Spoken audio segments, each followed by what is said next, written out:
Assalamualaikum warahmatullahi wabarakatuh. Perkenalkan, saya Zia Nurul Hikmah, Program Studi Pendidikan Matematika Sekolah Pasca Sarjana UHAMKA. Saya akan membuat video tentang edupreneurship. Apa itu edupreneurship? Edupreneurship merupakan gabungan dari dua kata, yaitu education atau pendidikan dan entrepreneurship, kewirausahaan. Untuk pengertian edupreneurship sendiri, yaitu konsep dan sikap kewirausahaan dalam dunia pendidikan. Jadi, untuk aplikasi dari edupreneurship, arahnya ialah pembentukan mental dan jiwa entrepreneur seorang mahasiswa dalam upaya mencapai kesuksesan dalam bidang pendidikan. Dengan mempelajari edupreneurship, saya banyak memperoleh informasi untuk membuat usaha. Rencana usaha yang ingin saya dirikan yaitu usaha di bidang food and beverage, lebih tepatnya yaitu coffee shop. Berikut adalah contoh-contoh coffee shop yang menginspirasi saya untuk membuka sebuah usaha. Pertama, ada Starbucks. Starbucks itu adalah coffee shop terbesar yang ada di Indonesia. Semua orang menyukai kopi Starbucks. Yang kedua adalah Arabica Coffee. Arabica Coffee hanya ada satu di Indonesia, tepatnya di Jakarta. Yang ketiga ada Filosofi Kopi. Filosofi Kopi terletak di daerah Melawai. Kedai kopi ini sangat digemari oleh anak muda karena tempatnya sangat nyaman dan asik untuk nongkrong. Yang keempat ada Kopi Kenangan.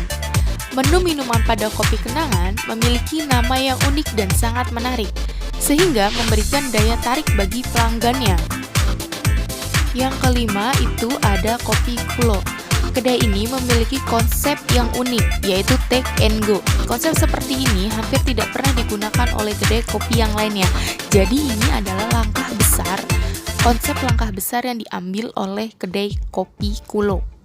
Yang terakhir ada Ternak Kopi. Jenis kopi yang digunakan untuk ternak kopi berasal dari biji-bijian kopi di Indonesia. Dan kopi yang digunakan hanya Arabica saja, Robustanya tidak.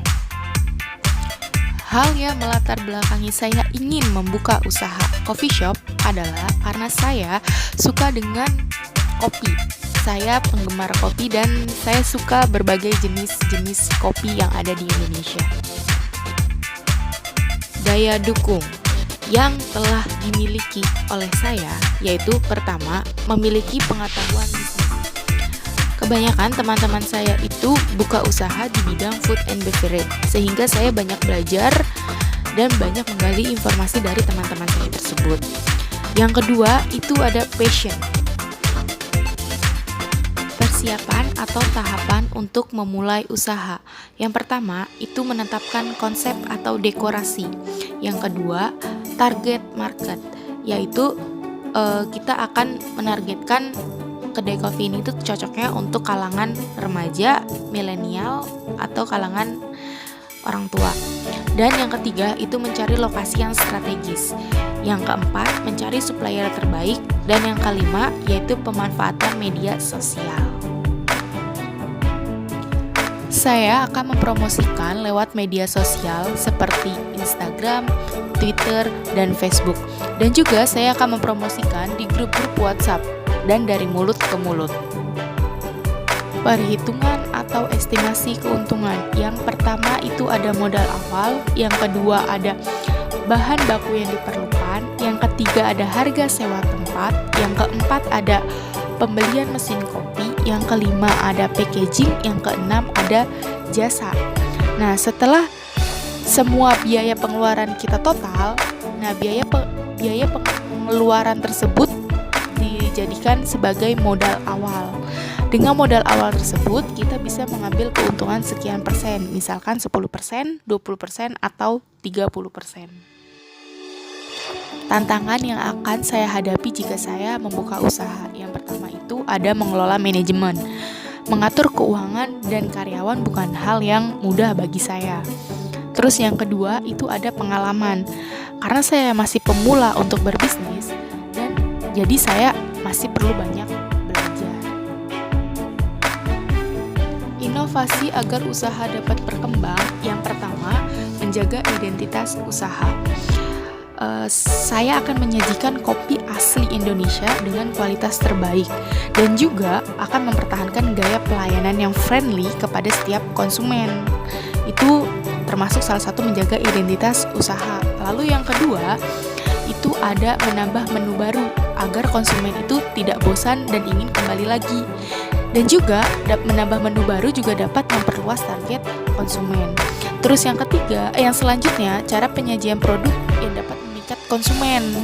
Misalnya menggunakan permainan kata-kata yang emosional karena pelanggan pasti akan suka. Contohnya itu pada menu-menu yang ada di Kopi Kenangan. Dan yang terakhir itu kita tentunya rajin promote. Aplikasi digital.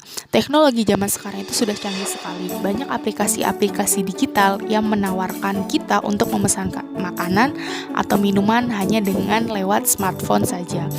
Rencananya saya akan menggunakan aplikasi digital itu GoFood dan GrabFood. Jadi para pembeli tidak perlu datang ke kedai kami. Mereka cukup memesan minuman atau makanan tersebut lewat aplikasi GoFood dan GrabFood. Kelebihan dan kekurangan. Pertama, kelebihan long life. Maksudnya long life itu usaha jangka panjang. Jika kita bisa mengembangkan inovasi-inovasi terbaru pada kedai kopi, itu pelanggan akan setia dengan kedai kopi kita sehingga usaha kita tuh bisa bertahan untuk jangka yang panjang. Selanjutnya itu ada kekurangan, ada kelebihan, ada kekurangan. Kekurangannya yaitu persaingan berat. Maksudnya apa? Karena semakin kesini banyak juga orang-orang yang ingin membuka usaha kedai kopi sehingga persaingan itu akan semakin ketat. Jadi kita harus bisa menciptakan inovasi-inovasi baru agar usaha kita itu berjalan lancar.